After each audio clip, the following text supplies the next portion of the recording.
Martin Fischer was born on a chilly March morning in 1922 in a quiet village on the outskirts of Dresden. The town was simple: cobblestone streets, timber-framed houses, and smoke curling from chimneys.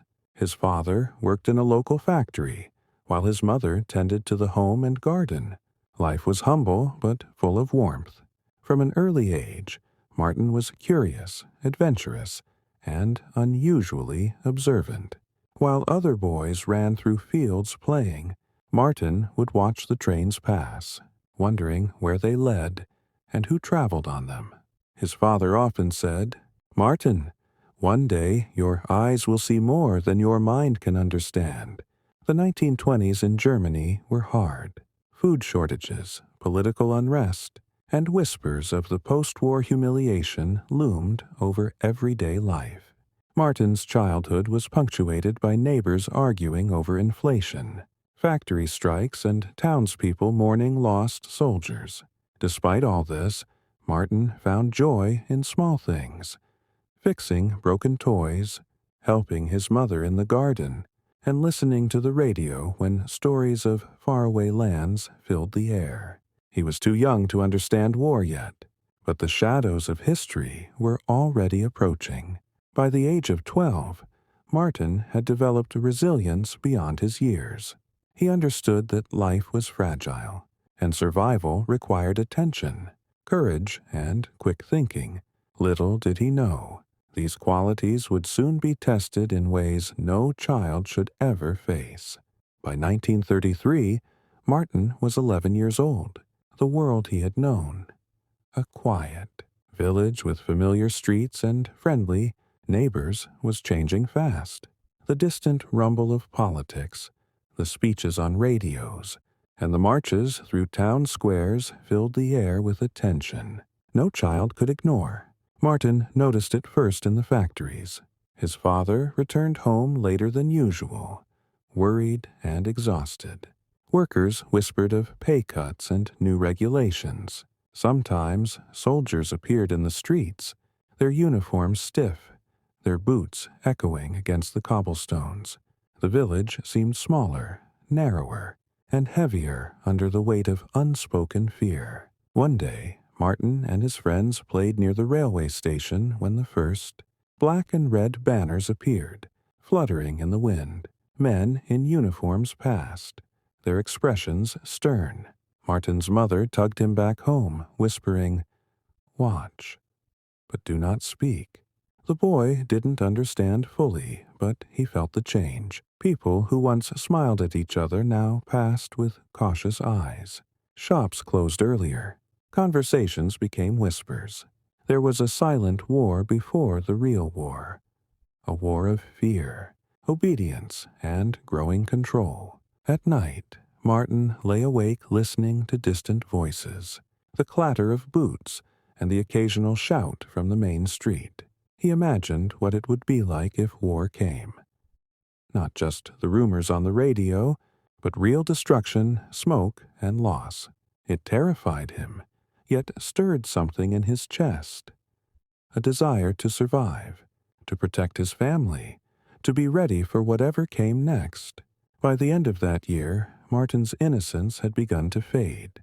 He no longer chased butterflies or climbed trees without care. Instead, he observed, he listened, he learned patterns.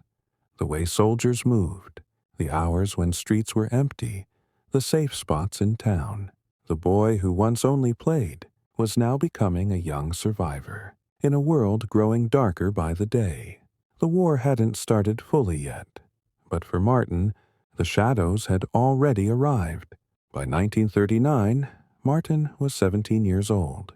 The world he had been preparing for quietly had finally arrived at his doorstep.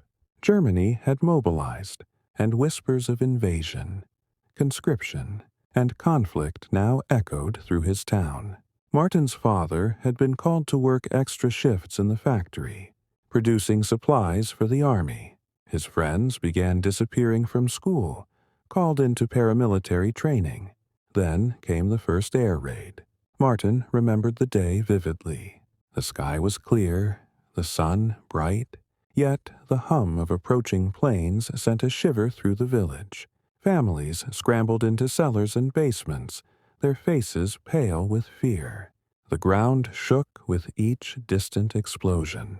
Windows shattered, bricks tumbled, and the smell of smoke and burning wood filled the air.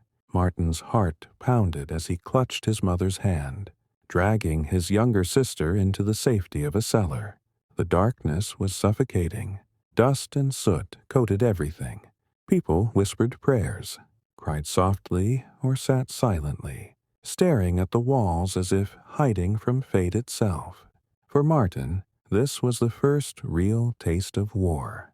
Not the marches, not the speeches, but the sound of destruction falling from the sky, the chaos that tore apart the familiar, the fragile sense of safety he had always known. He learned something crucial in that dark cellar. Survival demanded courage, attention, and patience beyond his years. When the raid ended, the streets were unrecognizable.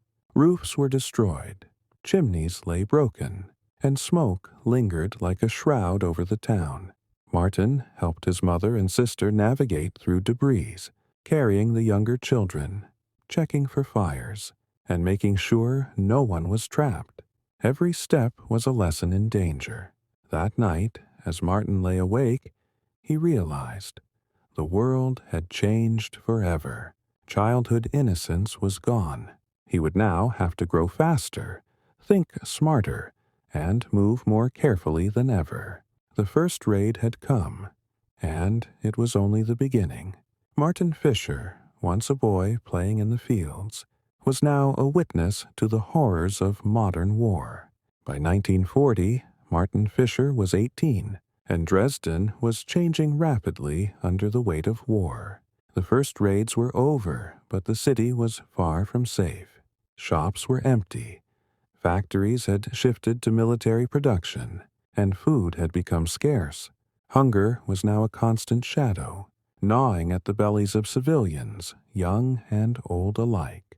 Martin learned quickly that survival required more than hiding from bombs. It required ingenuity. Every day he walked through streets littered with rubble, broken glass crunching underfoot, searching for anything edible. Scraps of bread, tinned goods left behind, or even roots and berries from abandoned gardens. Each step was calculated. Each alley scouted for soldiers or hostile eyes. One morning, Martin found a small sack of potatoes hidden in a ruined bakery. His heart raced. This could feed his family for days, but as he reached for it, another shadow emerged. A stranger, gaunt, desperate, staring at him with hollow eyes. In that instant, Martin realized war had stripped humanity down to survival instincts. Hunger wasn't just a personal struggle. It could turn neighbors into competitors or allies, depending on choices made in a split second. He decided to share the potatoes, whispering, "We survive together," or not at all.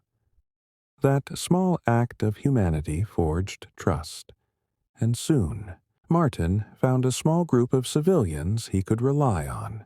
Together, they learned to avoid patrolled streets, scout for hidden supplies, move silently through rubble-laden alleys, share scarce resources without attracting attention. Hunger sharpened Martin's mind, teaching him strategy, foresight, and the importance of alliances.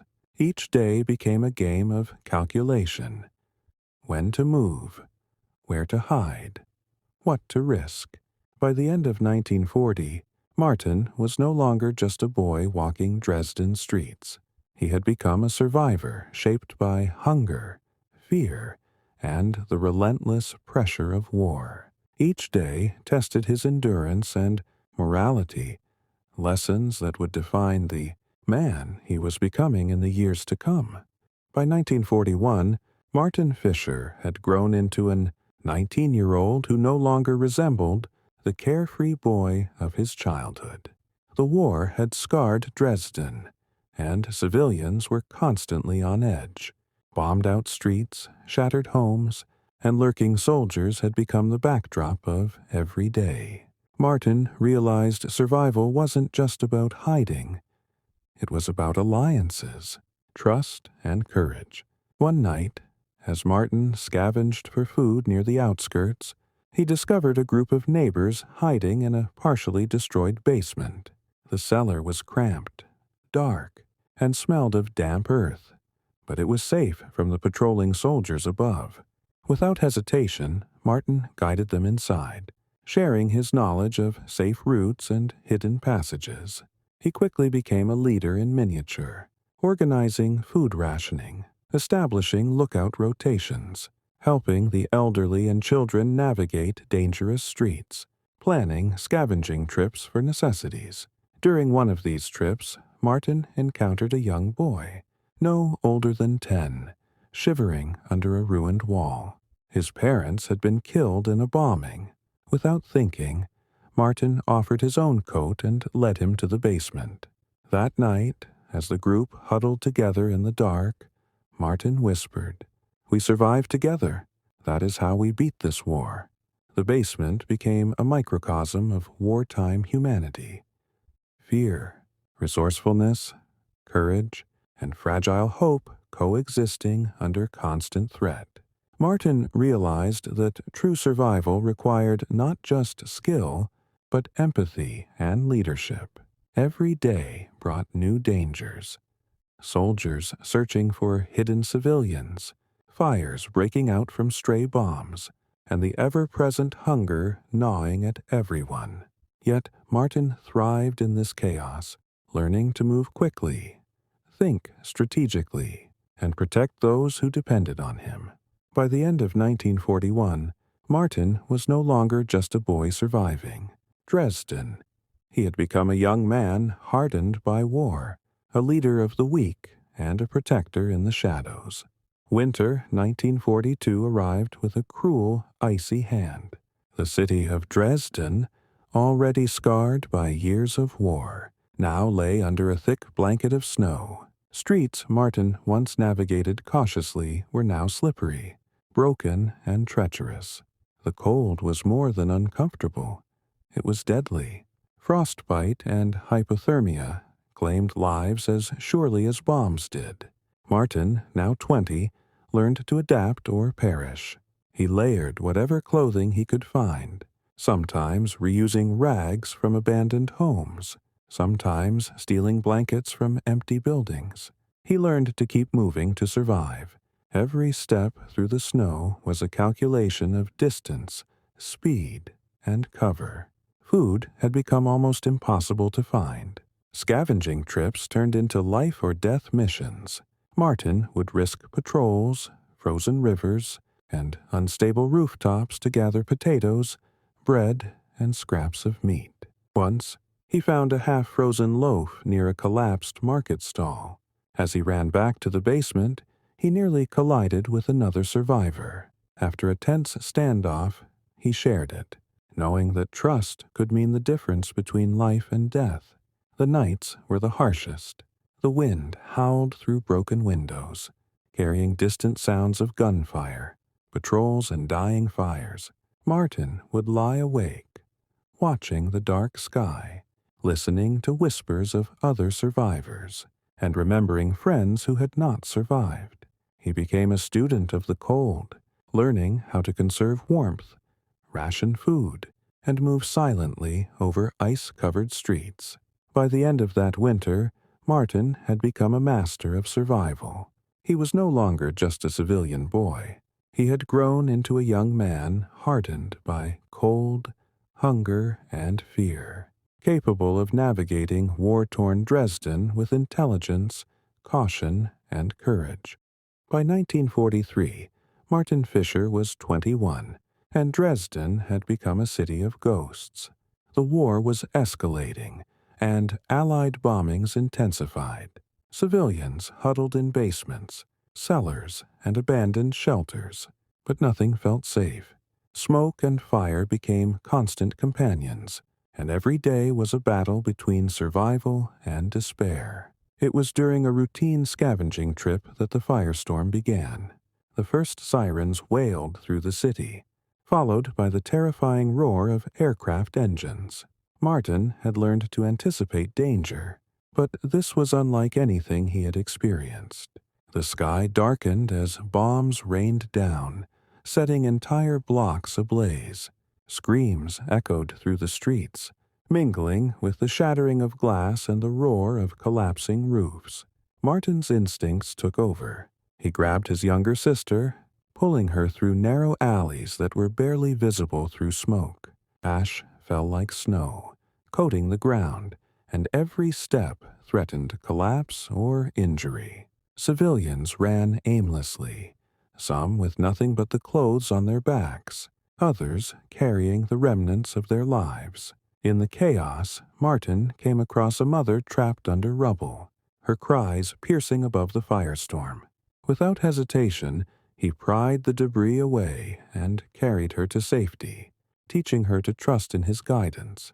That day, Martin realized, true courage was not just surviving yourself. It was saving others. While danger raged all around you, the firestorm lasted hours. By the time it ended, the city was a landscape of smoldering ruins. Streets were unrecognizable, buildings reduced to ash, and the air was thick with smoke and despair. Martin, exhausted and scorched by soot, helped evacuate survivors to a safer part of the city. Every life saved strengthened his resolve. Every life lost weighed heavily on his young shoulders. This chapter of his life taught him lessons that no textbook could offer. The importance of quick thinking in life-and-death situations, how fear could be transformed into focus, the strength of human compassion amidst unimaginable destruction. By the end of 1943, Martin was no longer just a survivor. He had become a leader in the shadows, a protector, and a strategist navigating the burning streets of a city consumed by war. The boy who once played in the village fields was now a young man forged in fire, smoke, and relentless adversity. By early 1944, Martin Fischer was 22, and the war had swallowed Germany whole. Cities were ruins, towns empty, and every day brought news of soldiers falling, towns burning, and families torn apart. Dresden, once his home, was now unrecognizable. A labyrinth of rubble, ash, and silence. Hunger, fear, and cold were constant companions. It was during a desperate winter evacuation that Martin found himself leading a small group of survivors, including his younger sister, a crippled elderly neighbor, and 2 orphaned boys, toward what little safety remained beyond the frozen river that cut across the countryside. The river was both a lifeline and a threat. Its ice-covered surface hid deadly currents underneath, and the bitter wind threatened frostbite at every step. Martin moved carefully, testing the ice, placing each footstep with precision. He whispered instructions, knowing any mistake could mean death. Every creak of the ice sounded like a warning. Behind them, the distant rumble of approaching soldiers reminded them that danger never rested. The journey was grueling. Nights were spent huddled under abandoned barns, trying to stay warm and quiet. Martin scavenged for firewood in ruined villages, sometimes risking capture to break into deserted homes. He had learned that in war, survival was about resourcefulness, courage, and calculated risk. During the crossing, one boy slipped. Martin's hands shot out instinctively, catching him just before he fell into the icy water. The cold was searing, yet there was no time to rest. He pulled the child to safety, the sound of his own heartbeat loud in the silent night. Every life in his care had become a responsibility he would not abandon. The river crossing lasted days, with constant patrols, sporadic gunfire, and the ever-present threat of exposure. Food ran dangerously low. They ate frozen potatoes, scavenged bread, and whatever scraps Martin could find. Each night, Martin lay awake, listening to whispers of soldiers, distant explosions, and the wind slicing through the trees. He reflected on how war had transformed him from a scared village boy to a strategic, resilient, and vigilant leader. By the time they reached the opposite bank, Martin and his small group were exhausted, frostbitten and traumatized, but alive. This journey through the river of shadows was more than a physical challenge. It was a trial that tested his endurance, leadership, and humanity. Martin realized a profound truth. Survival in war demanded the blending of courage, compassion, and cunning. Those who failed to adapt, to think ahead, or to protect others did not survive. And Martin, forged in the fires of Dresden and the ice of the river, had proven that he could endure almost anything. The river was crossed, but the war was far from over. Every step forward now carried the weight of responsibility, not just for himself, but for everyone who had placed their trust in him. And as Martin looked, by late 1944, Martin Fischer, now 23, had been hardened by years of war. Dresden lay in ruins behind him. He had survived air raids, hunger, freezing winters, and countless encounters with soldiers and death. Every scar, every sleepless night, every decision weighed on him, but none as heavily as the responsibility for the people who depended on him. Martin had heard whispers of a remote hidden village, tucked deep within a forest, untouched by the relentless bombings and patrols. Reaching it meant safety, a chance for respite, perhaps even hope. But the journey was fraught with peril. Dense forests hiding enemy patrols, frozen rivers, and the constant threat of betrayal by desperate civilians or rogue soldiers. Leading a small group of survivors, including his sister, 2 orphaned boys, and an elderly neighbor. Martin moved silently through the underbrush.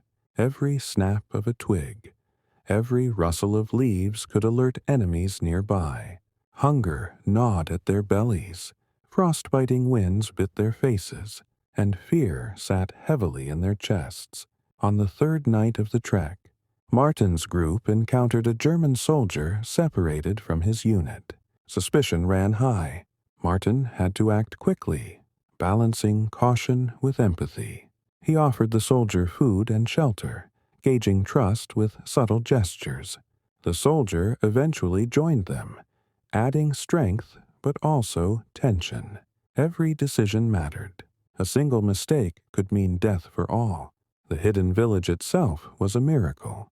Tucked beneath towering pines, surrounded by snow-covered hills, it offered rudimentary houses, wells, and food stores. Its inhabitants were wary but willing to help.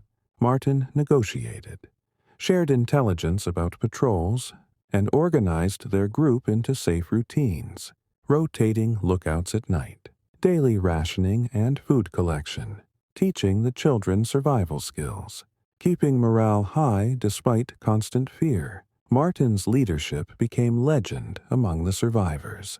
He inspired courage, taught patience, and instilled hope in those who had almost forgotten it.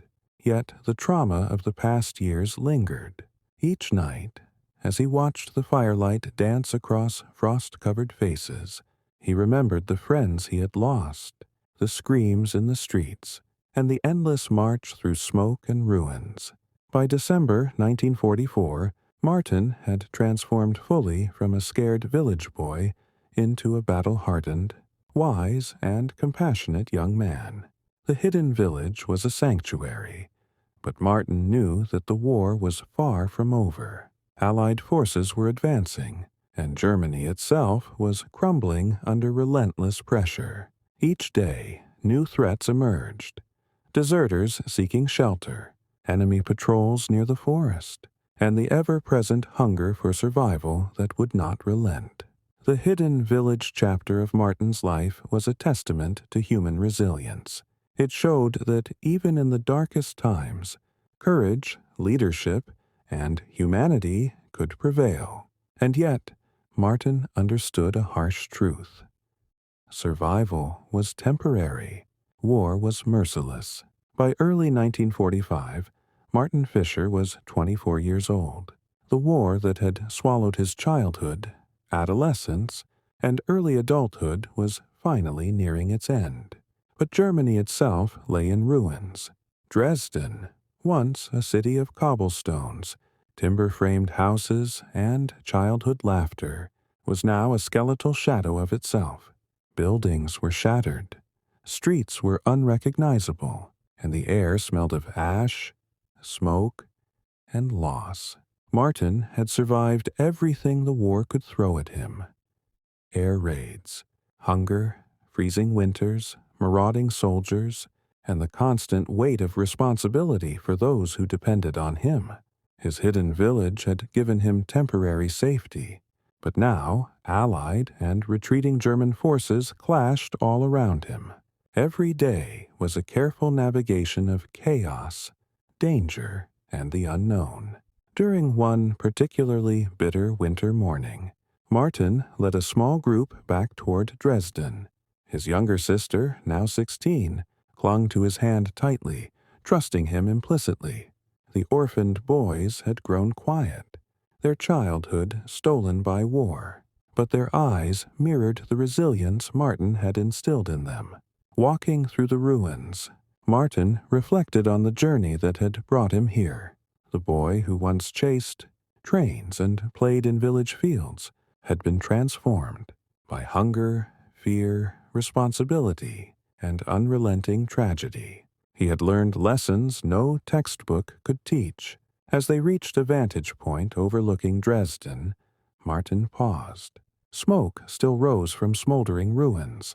The skeletal remains of homes and factories stretched as far as the eye could see. He felt the weight of every life lost, every friend who had fallen, every soul whose laughter had been silenced. And yet, he also felt a quiet pulse of hope. Survivors had endured. Humanity, though battered, had persevered. Martin had protected, guided, and inspired. He had survived, not just for himself, but for those who had trusted him. The war officially ended in May 1945. Martin returned to his family's original village, though the journey was fraught with lingering dangers. Displaced soldiers, collapsed infrastructure, and a country in shock. He began the painstaking process of rebuilding, not just homes, but lives and spirits. Martin Fischer would go on to live a long life, carrying the memories of war, the scars of survival, and the lessons of leadership and compassion. He shared his experiences quietly, teaching future generations about the horrors of conflict and the resilience of the human spirit. On the last day of his life, many decades later, Martin stood once more overlooking the countryside of his childhood. The sun rose, casting golden light over fields that had once been battlegrounds. He whispered softly, "Thus ended the long, harrowing, and inspiring journey of Martin Fischer, a boy dragged into the horrors of WWII, who became a man of courage, compassion, and survival, whose legacy was not measured in battles fought, but in lives saved, hope restored, and humanity preserved."